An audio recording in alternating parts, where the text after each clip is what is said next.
Hi everyone, how are you all? I hope you all are doing good. This is part 3 of chapter number 2 of class 12, in which we will be studying post fertilization events. So let's get started.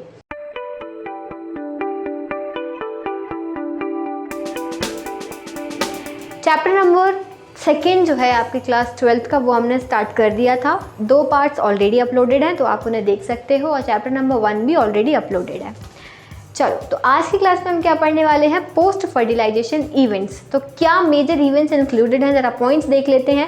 Development of endosperm first, second development of embryo from diploid zygote, third development of seed from ovule, and fourth is development of fruit from ovary. ठीक है, ये हम 4 points discuss करेंगे। सबसे पहले देखो कि development of endosperm कैसे हो रहा है, मतलब एम्ब्रियो डेवलपमेंट कैसे होता है फर्टिलाइजेशन के बाद में। तो कुछ स्टेप्स होते हैं, ठीक है, कुछ स्टेप्स होते हैं, तो हम डायरेक्ट समझेंगे डायग्राम के थ्रू। तो डायग्राम देखो, यहाँ पे डायग्राम में क्या हो रहा है, जायगोट है, ठीक है, यहाँ से देखिए जायगोट है, ठीक है, जायगोट डिवाइड हुआ टर्मिनल सेल्स में। टर्मिनल सेल्स में मतलब 2 सेल्स यहाँ पे बन गए, एक टर्मिनल सेल एक बेसल सेल, 2 सेल बने, एक टर्मिनल जो ऊपर है, बेसल एक जो नीचे है। जायगोट से 2 सेल्स बने।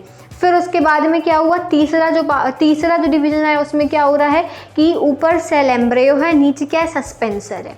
डिवाइड हो रहा है ना सेल, कंटिन्यूस डिवीजन चलेगा ना सेल का। सेल डेवलपमेंट एम्ब्रियो फॉर्मेशन होगा कैसे?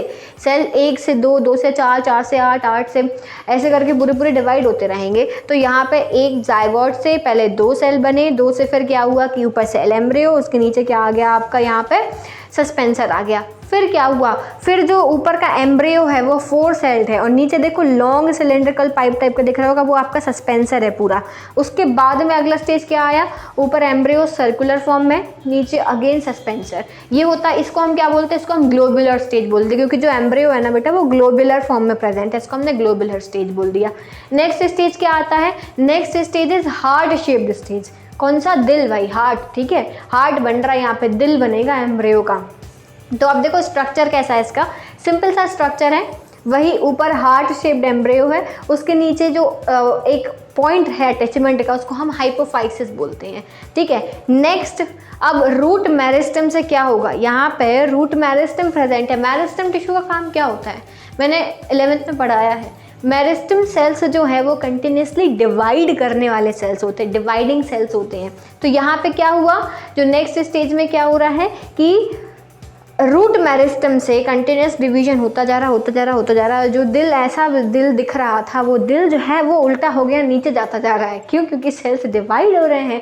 तो क्या बन रहा है, यहाँ पे बन रहा है शूट मेरिस्टम, और नीचे जो ऐसा हार्ट शेप का बचा हुआ जो हार्ट का जो दिल के टुकड़े नीचे आ रहे हैं ना, वो क्या है, वो कॉटिलेडन है। इसको हम कौन सा स्टेज बोलते हैं, इसको हम बोलते हैं टॉर्पेडो स्टेज, ठीक है। ग्लोबुलर स्टेज आया, हार्ट स्टेज आया, टॉर्पेडो स्टेज आया, ऐसे ही एम्ब्रियो बनता है, ठीक है। तो पूरा जायगोट से लेके टॉर्पेडो तक का जो फॉर्मेशन है, इससे हम बोलते हैं क्या, एम्ब्रियो फॉर्मेशन। ये पूरा एम्ब्रियो फॉर्मेशन हो रहा है।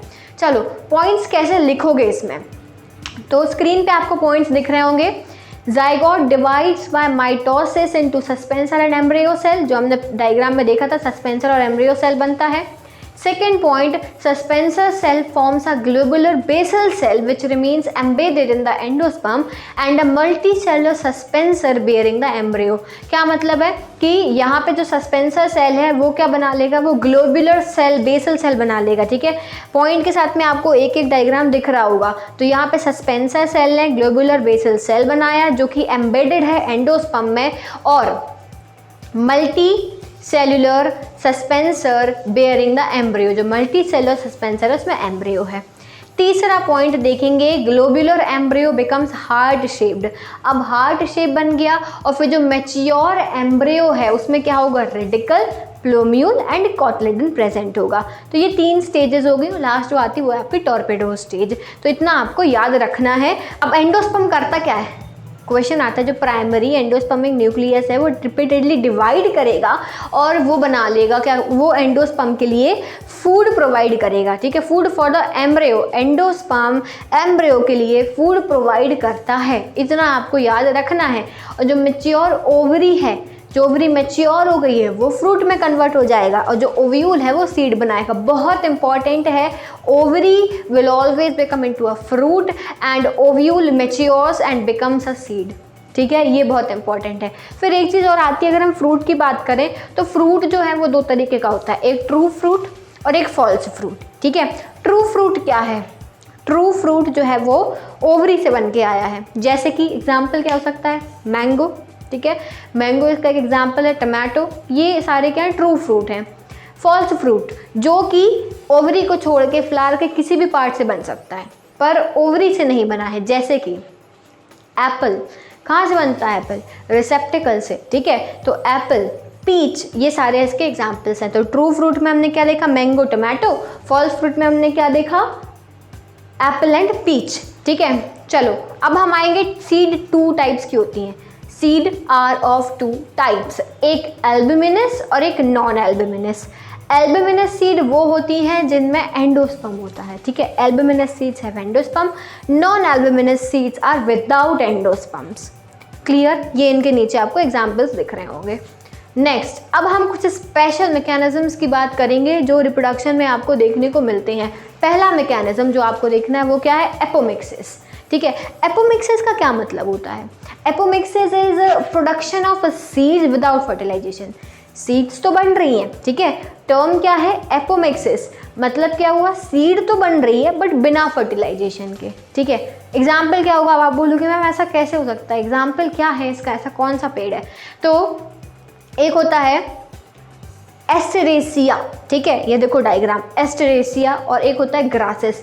अच्छा, बचपन में वो एक चीज़ आपने नोटिस की होगी, वो एक जब हम छोटे थे तो एक सीज़न में क्या होता था, एक ऐसा कुछ फ्लावर टाइप का रहता था, उसमें हम फूंक मारते थे।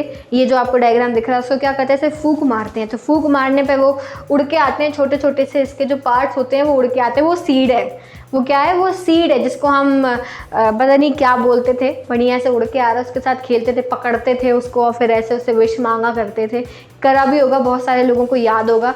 तो ये एपोमिक्सिस से बना हुआ फ्लावर है, इसका नाम एस्टेरेसिया है और इसमें फर्टिलाइजेशन के बिना सीड का फॉर्मेशन होता है। ठीक है, नेक्स्ट आता है पॉली एम्ब्रियोनी। नेक्स्ट वर्ड क्या है? Polyembryony. पॉली एम्ब्रियोनी मतलब occurrence of more than one embryo in a seed is known as a polyembryony. एक से ज़्यादा सीड बनना, उसको हम पॉली एम्ब्रियोनी बोलते हैं। पॉली एम्ब्रियोनी का क्या मतलब है? कि occurrence of more than one embryo in a seed, एक से ज़्यादा एम्ब्रियो का फॉर्मेशन होना, उसको हम पॉली एम्ब्रियोनी बोलते हैं। पॉली मतलब बहुत सारे, मल्टीपल, एम्ब्रियोनी मतलब कि एम्ब्रियो होना, बहुत सारे एम्ब्रियो होना। एग्जाम्पल क्या होगा इसमें? ऑरेंज, और भी कई सारे सिट्रस फूड इसमें आ जाते हैं। नेक्स्ट एक और टर्मिनोलॉजी आता है हेटेरोस्टाइली। ठीक है, हेटेरोस्टाइली का क्या मतलब है? This facilitate cross pollination. ठीक है, ये पॉलिनेशन में ही कवर होना चाहिए था बट इट्स ओके, हमने मिस कर दिया तो हम यहाँ पे से कवर कर रहे हैं। हेटेरोस्टाइल क्या है? हेटेरोस्टाइल मतलब दिस फैसिलिटेट्स क्रॉस पॉलिनेशन, मतलब कि पिन आइड और long style flowers have long style and short स्टेमन। ये डायग्राम देखो, ठीक है, ये डायग्राम देखो, इसमें क्या है देख सकते हो आपकी क्या हो रहा है कि जो स्टाइल है वो लॉन्ग है। ठीक है, हैव लॉन्ग स्टाइल, और जो स्टेमिन है ना वो छोटा सा है। स्टाइल बड़ा है, स्टेमिन छोटा सा है। ठीक है, तो ये हेटेरोस्टाइल कहलाता है। इस टाइप के जो फ्लावर्स होते हैं उनमें पॉलिनेशन कैसे हो रहा है? हेटेरोस्टाइल टाइप ऑफ पॉलिनेशन होता है। वो क्या हो रहा है? जो फ्लावर्स में सेम लेंथ होती है ना, उनके बीच में पॉलिनेशन हो जाता है। एग्जाम्पल प्रिम्यूला। ठीक है, प्रिम्यूला, ये येलो कलर के फ्लावर्स आपने देखे होंगे, ये सेम प्रिम्यूला बोलते हैं। ये हेटेरोस्टाइल का एग्जाम्पल है। ठीक है, अब आ जाओ डाइकोगेमी। डाइकोगेमी क्या है? डाइकोगेमी मीन्स कि जो स्टेमिन और कार्पल्स हैं of a bisexual flower, stamen and carpals of a bisexual flower mature at different time. Stamen कभी बन रहा है, स्टाइल कभी बन रहा है। ठीक है, कि है बाइसेक्सुअल फ्लावर है, मतलब स्टेमिन और स्टाइल एक ही में प्रेजेंट है, लेकिन वो अपनी मर्जी से ग्रो हो रहा है, ये अपनी मर्जी से ग्रो हो रहा है। ठीक है, तो इसमें फिर क्या, अब इसकी वजह से क्या होगा कि इस फ्लावर में ना ऑटोगेमी नहीं हो पाएगा, मतलब कि सेल्फ पॉलिनेशन नहीं हो पाएगा। क्यों? एक मैच्योर है, एक है ही नहीं मैच्योर, तो फिर इसमें क्या करना पड़ेगा? क्रॉस पॉलिनेशन करना पड़ेगा। ठीक है, नेक्स्ट आता है एक और सेल्फ स्टेरिलिटी या फिर सेल्फ इनकम्पैटिबिलिटी। इसका क्या मतलब है? इसको बड़े सिंपल तरीके से समझेंगे हम। कैसे? मान लो पॉलन ग्रेन्स उड़ के इस फ्लावर के पास में आए, ठीक है, यहाँ से पॉलन ग्रेन्स उड़ के इस फ्लावर के पास में आए, स्टिग्मा के ऊपर स्टिक हो गए, ठीक है, स्टिग्मा के ऊपर स्टिक हो चुके हैं। अब इन्हें स्टिग्मा के ऊपर स्टिक होने के बाद में अब उन्हें ये कंफर्म करना पड़ेगा ना कि ये जो फ्लावर्स हैं, ये जो पॉलन हैं, ये इसी फ्लावर के हैं या फिर किसी दूसरे स्पीशी के हैं। क्योंकि अगर वो उसी फ्लावर के हैं तब तो वो अंदर जा सकते हैं, लेकिन अगर उसी फ्लावर के नहीं हैं तो क्या उन्हें अंदर जाने मिलेगा? नहीं मिलेगा। इसको कैसे समझोगे? इसको हम बोलते हैं कंपैटिबिलिटी रिएक्शन। मतलब इसमें पॉलन पिस्टिल इंटरैक्शन हो रहा है। क्या हो रहा है? पॉलन पिस्टिल इंटरैक्शन हो रहा है, पॉलन का पिस्टिल के साथ में इंटरैक्शन हो रहा है। इसमें क्या हो रहा है कि ये जो पिस्टिल है वो ये कंफर्म कर रहा है कि भाई तुम हमारे खानदान के हो या नहीं हो। अगर तुम हमारे खानदान के हो तब तो तुम घर में आ सकते हो, लेकिन अगर तुम कोई अनजान हो जिसे हम नहीं जानते हैं तो हम तुम्हारे लिए गेट खोलेंगे ही नहीं, हम तुम्हें अंदर आने ही नहीं देंगे। सिंपल सा कॉन्सेप्ट है, ठीक है। तो अगर वो उसी के खानदान का है तो उसको बोलेगा हाँ ठीक है आप अंदर आ सकते हो, ठीक है। तो मतलब वो कंपैटिबल है, वो आपस में कंपैटिबल है, इसलिए स्टिग्मा ने उसको ट्यूब बनाने दिया और वो अंदर आ गए, ठीक है। इस डायग्राम में दिख रहा होगा S1 और S2 जो है पॉलन है दो, इनको अंदर आने मिल गया। क्यों? क्योंकि वो उसी के खानदान के थे, कंपैटिबल थे आपस में। अब दूसरी सिचुएशन क्या है? सेल्फ इनकम्पैटिबिलिटी, ठीक है। दो लोग आए, दो अनजान लोग, ठीक है, दो अनजान लोग आए, गेट के सामने खड़े हो गए, ठीक है। अब जान पहचान तो है नहीं, तो आप गेट नहीं खोलोगे ना कि बोल लोगे कि हाँ ठीक है आ तो जाओ अंदर, क्या फ़र्क पड़ता है। ऐसा नहीं है, नहीं आने दोगे। मम्मी बोल के जाती ना कि कोई अनजान हो तो गेट नहीं खोलना है, बिल्कुल ऐसे ही कि इनकी मम्मी बोल के गई है फ्लावर्स की कि अगर कोई अनजान हो तो गेट नहीं खोलना है। जो पिस्टिल है ना वो उन्हें अंदर आने ही नहीं देगा, ठीक है, उन्हें भगा देगा बाहर से। This is self incompatibility. Incompatible नहीं है, आपस में मेल जोल नहीं है उनका, तो उसे अंदर नहीं आने दिया। या हो सकता है दो लोग आए, एक को आप जानते हो एक को नहीं जानते हो, ठीक है। एक को अगर जानते हो उसको अंदर आने दोगे, दूसरे को कहोगे भागो दर से, हम नहीं आने दे रहे तुम्हें अंदर, ठीक है। तो ये है self sterility, self incompatibility. Basically इसको हम बोलेंगे पॉलन पिस्टिल इंटरैक्शन, ठीक है। अब ये कंप्लीट हो गया यहाँ पे। अब हम आगे बढ़ेंगे। नेक्स्ट जो आता है इसमें अगर एग्जाम्पल्स की हम कुछ बात करें तो देखो टोबैको, पोटैटो, क्यूसिफर्स, ठीक है, ये इसके एग्जाम्पल्स हैं। डेफिनेशन भी देख लेंगे। In some plants a flower can not fertilise by a pollen of the same plant और the same flower due to genetic reason.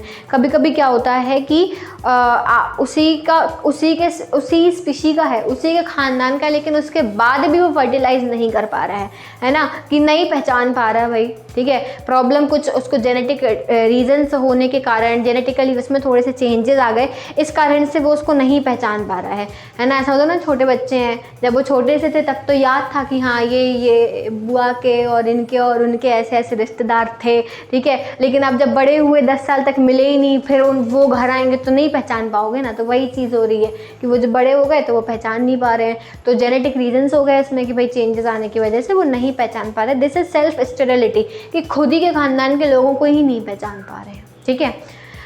अब नेक्स्ट कॉन्सेप्ट जो आता है वो है आर्टिफिशियल पॉलिनेशन। आर्टिफिशियली पॉलिनेशन होने वाला है, मतलब नेचुरल क्या था, विंड, एयर, इंसेक्ट, बैट, इन सब ये नेचुरल पॉलिनेशन कर रहे थे, ठीक है, नेचुरल हो रहा था। लेकिन अब क्या होगा, अब आर्टिफिशियल होगा। क्यों? क्योंकि यहाँ पे अब हमें कुछ चेंजेस करने, कुछ इम्प्रूवमेंट लेके आने हैं, ठीक है। प्लांट इम्प्रूवमेंट प्रोग्राम्स में आर्टिफिशियल पॉलिनेशन टेक्निक का यूज़ किया जाता है। इसमें क्या होता है, a breeder is often interested in crossing different species of plant to combine desirable characters producing superior variety. मतलब कि अब एक ब्रीडर है, उसको क्या इंटरेस्ट आ रहा है, उसको ये इंटरेस्ट आ रहा है कि अच्छा इस वाले फ्लावर में ये चीज़ अच्छी है, इस वाले फ्लावर में ये चीज़ अच्छी है, हम इन दोनों को मिला देंगे तो हमें एक और अच्छी चीज़ मिल जाएगी, ठीक है, सुपीरियर वैरायटी मिल जाएगी। तो उसके लिए उसको क्या करना पड़ेगा, उसके लिए उसको ये कंफर्म कराना पड़ेगा कि इस फ्लावर का पॉलन इसी के अंदर जाए और कहीं ना जाए, ठीक है, मिक्सिंग ना हो जाए। तो ये चीज़ है आर्टिफिशियल पॉलिनेशन। अब ये होता कैसा है, breeder want to cross a particular plant with a desirable pollen grain, ठीक है, उसको ये कंफर्म करना है कि इसका पॉलन इसी के पास जाए और कहीं ना जाए, इसके पास में और किसी का पॉलन ना आ पाए। इसीलिए बायसेक्सुअल फ्लावर में क्या करेंगे, आर्टिफिशियली ट्रांसफॉर्म कर देंगे फीमेल फ्लावर को। किस मेथड से, इसमें इमैस्कुलेशन करेंगे। What is emasculation, it is removal of stamen और द एंथर। ये फ्लावर था, इसने ब्रीडर जो था उसने इसका स्टैमेन हटा ही दिया। क्या कर दिया? हटा दिया। इमैस्कुलेट कैसे कर दिया? एक बैगिंग प्रोसेस से, मतलब उसके ऊपर एक बैग लगा दिया कि भाई इसके हम ऊपर कोई और पॉलिन नहीं आने देंगे। तो वो जो ब्रीडर है वो इसी फ्लावर का पॉलिन ला के उसका बैग हटा के उसके ऊपर वो पॉलिन डाल के वापस बैग लगा देगा। ठीक है, ये है इमैस्कुलेशन, आर्टिफिशियल पॉलिनेशन, जो ब्रीडर अपनी मर्जी से करा रहा है। क्यों करा रहा है? क्योंकि उसको एक सुपीरियर वैरायटी ही चाहिए है। ये है what is this? This is artificial pollination, जिसमें हम इमैस्कुलेशन एंड बैगिंग करते हैं। इमैस्कुलेशन मतलब एंथर का और स्टेमन का रिमूव करना, और बैगिंग मतलब जो फीमेल पार्ट है उसको बैग से ढक देना।